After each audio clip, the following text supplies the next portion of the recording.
సంవత్సరాల తరబడి ఎన్ని మందులు వాడినా మీ మోకాల నొప్పులు తగ్గట్లేదా? ప్రాణ పెయిన్ క్లినిక్ లో అత్యాధునిక చికిత్స. ఇప్పటికే భారీ వర్షాలతో అతలాకుతలమవుతున్న తెలంగాణకు వాతావరణ కేంద్రం మరో హెచ్చరికను జారీ చేసినట్లయింది. నేటి నుంచి రానున్న 6 రోజుల పాటు రాష్ట్రంలో తేలికపాటి నుంచి మోస్తరు వర్షాలు, కొన్ని చోట్ల భారీ నుంచి అతి భారీ వర్షాలు కురిసే అవకాశాలున్నాయని తెలిపింది. ఈ మేరకు పలు జిల్లాలకు రెడ్ అలర్ట్ ను కూడా జారీ చేసింది. కరీంనగర్, పెద్దపల్లి, జయశంకర్ భూపాల్పల్లి, ములుగు, భద్రాద్రి కొత్తగూడెం, ఖమ్మం జిల్లాలు రెడ్ అలర్ట్ ను జారీ చేసిన లిస్టులో ఉన్నాయి.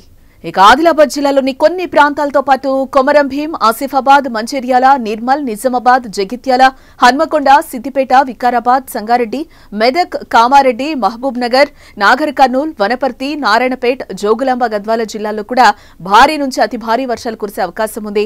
రంగారెడ్డి, హైదరాబాద్, మేడ్చల్, మల్కాజ్గిరి జిల్లాల్లో ఉరుముల మెరుపులతో కూడిన వర్షాలు పడతాయని అప్రమత్తం చేసింది. అత్యధికంగా సోమవారం భారీ వర్షాలు పడే అవకాశం ఉందని సూచించింది. మంగళవారం కూడా పరిస్థితి ఇదే విధంగా ఉండే అవకాశం ఉందని తెలిపింది. ఇక బుధవారం నుంచి శనివారం వరకు తేలికపాటి నుంచి మోస్తారు, కొన్ని చోట్ల భారీ వర్షాలు పడొచ్చని వాతావరణ శాఖ హెచ్చరించింది. ఇప్పటికే భారీ వర్షాల నేపథ్యంలో రాష్ట్రంలో జనజీవనం పూర్తిగా అస్తవ్యస్తంగా మారిందని చెప్పుకోవచ్చు.